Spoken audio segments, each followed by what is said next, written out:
Cabrera. He is also the spokesman for the National Border Patrol Council. Chris, thank you so much for being with me. No, thank you for having me. Listen, I know you're a father. I know you're a father of four. I know this is hard for you too. But when you hear that audio where one of these agents refers to the cries of children, he says, "Tenemos una orquestra," right? We have an orchestra. What did you think? Actually, this is the first I'm hearing. I mean, I try and distance myself from a lot of this. I think the real issue we need to get at here is we need to solve this problem. But this Chris, is something hang on. I can't let you off the hook. Now. Hang on, but if that is the audio, even if you're hearing it for the first time, and you hear this Border Patrol agent saying, speaking about the cries of children, saying, "We have an orchestra," and the next agent says, "Well, all we need is a conductor," I need to have you respond to that. Well, I mean, it's probably, I mean, like I said, I wasn't there. I don't know.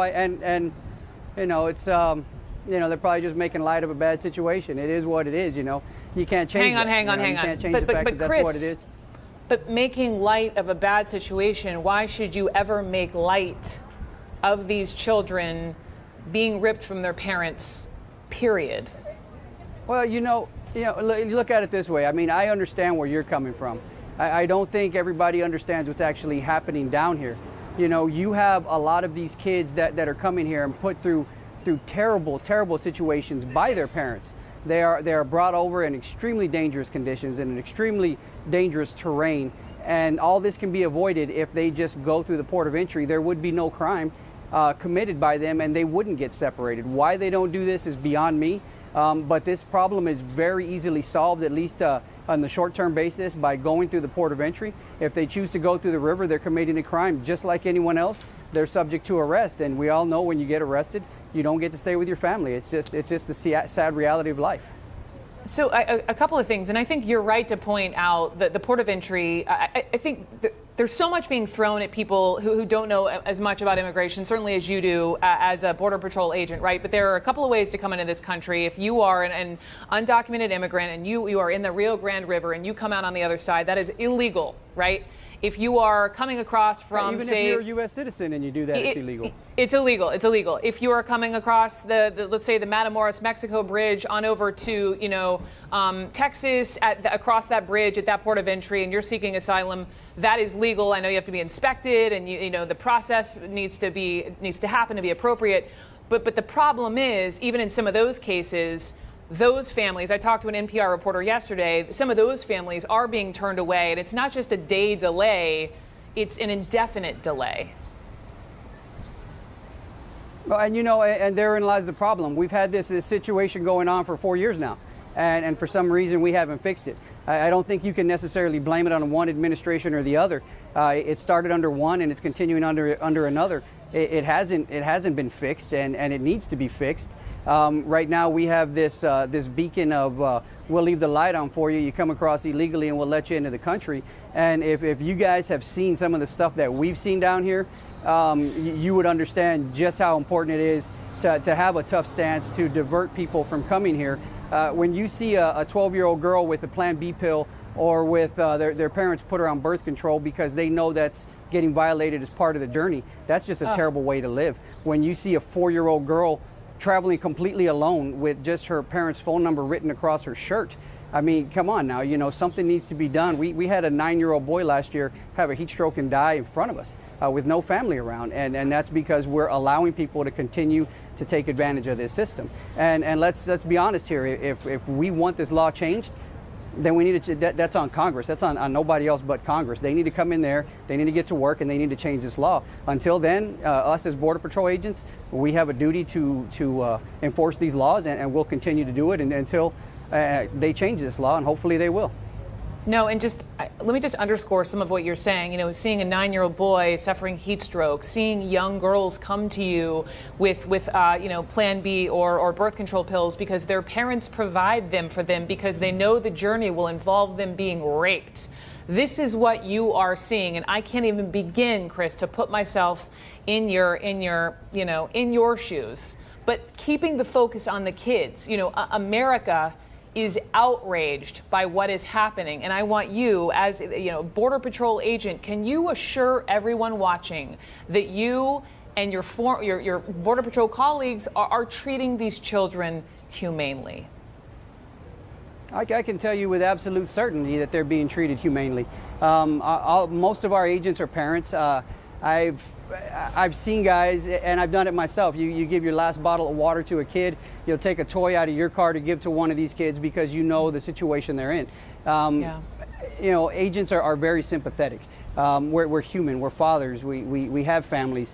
We do a lot for the communities here, whether or not a camera is involved.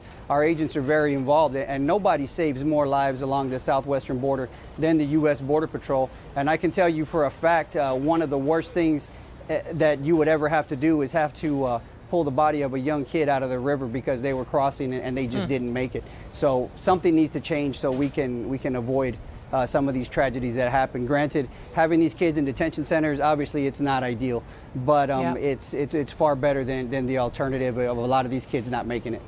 Yep. Yes, and I know you say, you know, ultimately it's up to you're doing your job, but I know you say it's up to Congress, but actually it is up to President Trump. I mean, they don't have to separate these children from their parents. That is what's different from, say, under the Obama administration versus now. So Chris, just straight up, do you think the president should right now end this policy of separating families? You know, I think you're wrong there. It is a law, and the law needs to be enforced. Regardless, if we don't like a law, what we just is can't the decide law? which law we're going. As far if you come across that river illegally, you're subject to arrest and a prosecution, and you will get arrested and you will get prosecuted. If you don't like that option, then you can go through the port of entry. Listen, I absolutely hear you, and I Say again? respect that law. I hear you, and I respect that law, but there is no law on the books that says if a family comes over illegally, that the parents and the children need to be separated. It's a zero tolerance policy that the Trump administration put into place this spring. That's the difference between now and a couple of years ago. Well, you know, and the thing is not every family is getting separated. Some are, some aren't. It depends on the circumstances. If you have a criminal history, for instance, just a couple days ago, we caught a guy coming across with his 5-year-old daughter, and we had to separate that family. Reason being, he had a criminal conviction and he was subject to prosecution. He had a criminal conviction for rape here in the United States. So, I mean, we obviously we wouldn't want that guy walking free, but we had to separate that family. Sure. I and don't what see happens to anybody his up in arms daughter? over that one. Sure. No, and I think that yes, if you're a criminal, Go ahead. What happens to the little girl? Yeah, she's gonna get she gets placed in a center until they can find some family that they can place her with, whether it's here in the United States or back in her home country. And you know, another thing that we look at is we get all the time, daily, that people are claiming to be family units and they're not. And that's very dangerous for these kids. If we don't find those, I mean, what can come of those kids once this adult doesn't have the need for this child anymore? Sure, and I know some children are used as mules, are they not? Some children, Chris, are used as mules. Some of this is nefarious. It's not all just a family. Can you still hear me? Yeah, you know, yeah, it is. You know, some of these children are used like that, and it's a shame. And I think the other thing that needs to be looked at here is we do have a lot of unaccompanied children coming over, and the fact remains is the parents are already here in the United States and they're sending for these kids, and these kids are traveling solo across 2 or 3 countries, and when they get here they're reunited with the families.